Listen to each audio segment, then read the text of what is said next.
please hit that subscribe button. Hey everybody, better suited to win the Stanley Cup this season. If you are new to the channel, Washington Capitals, the Boston Bruins. Locked on and he scored! And we're live. Hey everybody, so we are back again for another lineup projection video, and today we're going to be talking about the Tampa Bay Lightning. So basically what I do is look at the Lightning's roster and try to piece together what their lineup could look like come the beginning of, for them, the round robin, and then into the playoffs. So before I begin, I just ask that you please hit that subscribe button if you're new, and give this video a thumbs up if you haven't already, as those likes really go a long way in helping the channel. But let's switch over to the cap-friendly screen here and take a look at the Tampa Bay Lightning. So I'll tell you guys, looking at this Lightning roster, this is a team that has a lot of options when it comes to line combinations, because as you look up and down their lineup, there are a lot of guys that play multiple positions. Steven Stamkos, just starting right with Stamkos, he can play center or he can play wing, and he's played both at points over the last couple of years. Tyler Johnson can play all three forward positions. Andre Palat can play either side on the wing, and it just goes on and on throughout this lineup where, guys, you can move them all around and make different combinations and make different lines and things like that. So this is by no means a guarantee of what the Lightning will look like, because they could put Stamkos on the wing, and if they wanted to stack that top line with Point, Stamkos, and Kucherov, that could be their top line. And that would obviously shuffle a lot of other things around, but that could be their top line if they wanted it. Or we put Stamkos back in the middle, and now you have Stamkos, Kucherov, and I mean there's a number of different guys that could play this left wing. You could put Killorn there and drop Johnson to the second line. You could put Palat over up on the top line here and move guys. You know, there's so many different guys that you could move around and put on all of these different lines, really. So this is just kind of a basic, what I think it could look like, and more about like what I would do with this group. So I'm keeping Stamkos in the center, and I'm doing Stamkos, Point, Cirelli, and Paquette as my fourth-line centers for at least the start. Obviously, if there needs to be changes or there's bad games, then you can start making adjustments from there. But to start, I want my down the middle to look like Stamkos, Point, Cirelli, and Paquette. Kucherov, top line right wing, that does not change. That's one of the few constants in this lineup. As far as the left side, I don't see dropping Tyler Johnson into a bottom six role. So I would put Johnson at least to start up on that left wing, and then put Killorn with Braden Point. Now you could flip-flop them and put Killorn with Stamkos and put Johnson with Point. Again, that's up to the coaching staff and how these players work together and how they look playing together. Palat would definitely be your second line right wing behind Kucherov, so that's pretty well set. Third line, obviously Cirelli in the middle. I think you put Blake Coleman on one side and Yanni Gourde on the other. You know, that's such a great third line. That's a third line that can score, that can scrap, that can hit, that can get under the opponent's skin. I mean, that is a third line that can literally do everything. And that group together, I think, would be absolutely fantastic. And then for your fourth line, obviously you've got Cedric Paquette, you've got Pat Maroon on the left side, and Barclay Goodrow on the right side. That's a tough, physical fourth line.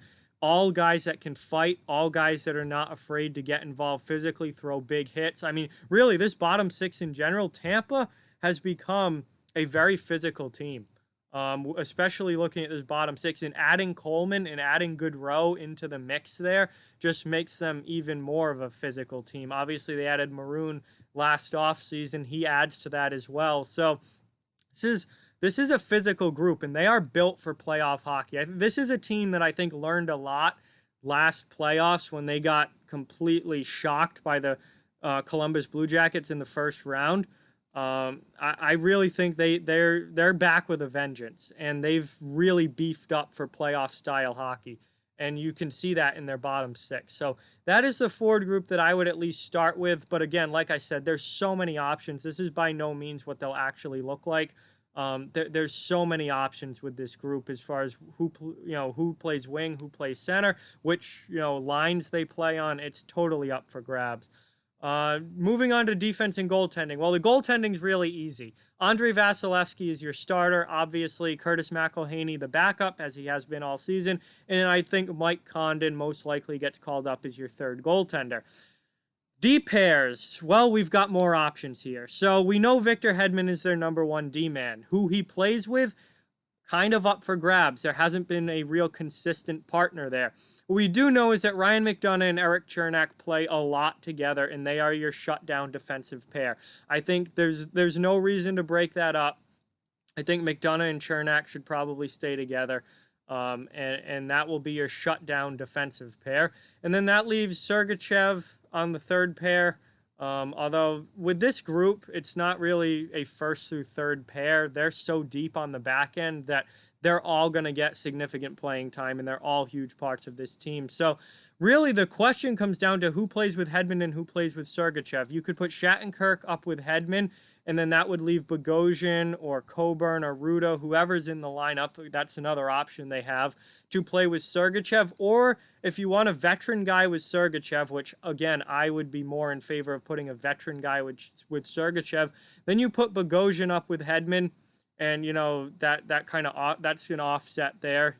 Let Bogosian be a defensive guy and let Hedman be Victor Hedman. Keep the shutdown pair of McDonagh and Cernak together, and then you have a veteran guy in Shattenkirk along with Mikhail Sergachev. So that's probably what I would start with as D pairs. Braden Coburn, you've gotten as an extra depth guy. He can play really the left or right side. Coburn's played the right side when he's had to. So maybe Bogosian's not even in the lineup. Maybe Bogosian gets dropped all the way out of the lineup, and Coburn moves over and ends up being in the lineup as a veteran guy, and maybe he plays with Sergachev, and then that drops Bogosian out as an extra guy, and then that moves probably Shattenkirk up with Hedman, or even Coburn could play with Hedman and leave Shattenkirk. Although I don't really see that. I think if they brought Braden Coburn in the lineup, I think he's going to play with Sergachev.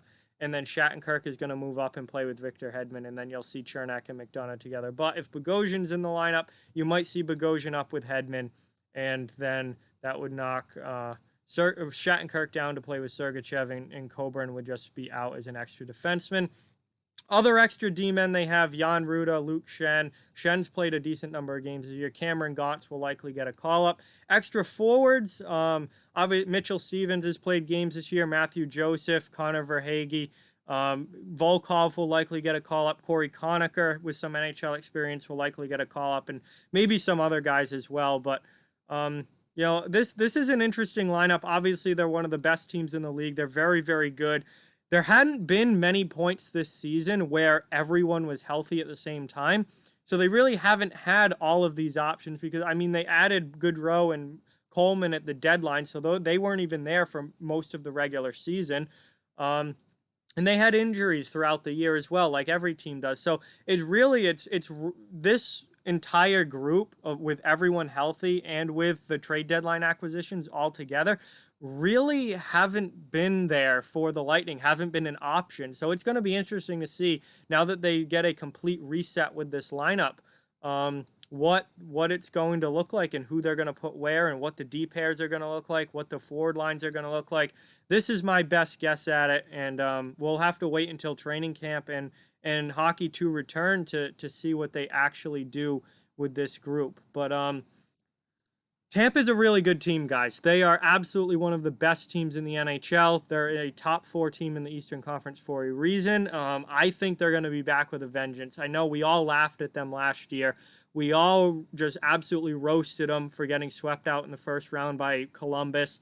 Nobody saw that coming, and it was a choke job, no question. But on the other hand, I think they've learned from that. I think, they've made additions to this team. They've gotten more playoff ready. I think they've built better for the playoffs with this lineup. They've added physicality. They've added toughness. They've added some veteran guys. Shattenkirk coming in on that D-core, had a huge bounce back year this year after an abysmal stint with the New York Rangers, where I thought he might be completely out of the league.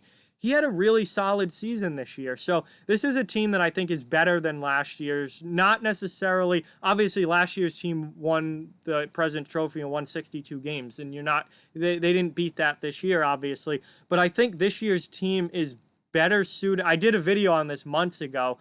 They're better suited to win in the playoffs this year than they were last year. After going through that experience that they did last year and just the way that their lineup is built, I think they are better suited to win in the playoffs this year than they were last year. And I think this is a team that has cup potential, is probably going to go at least to the conference finals, is really, really good, and is really, really deep. So we'll see what the line combinations and lineup actually looks like when we actually get back underway.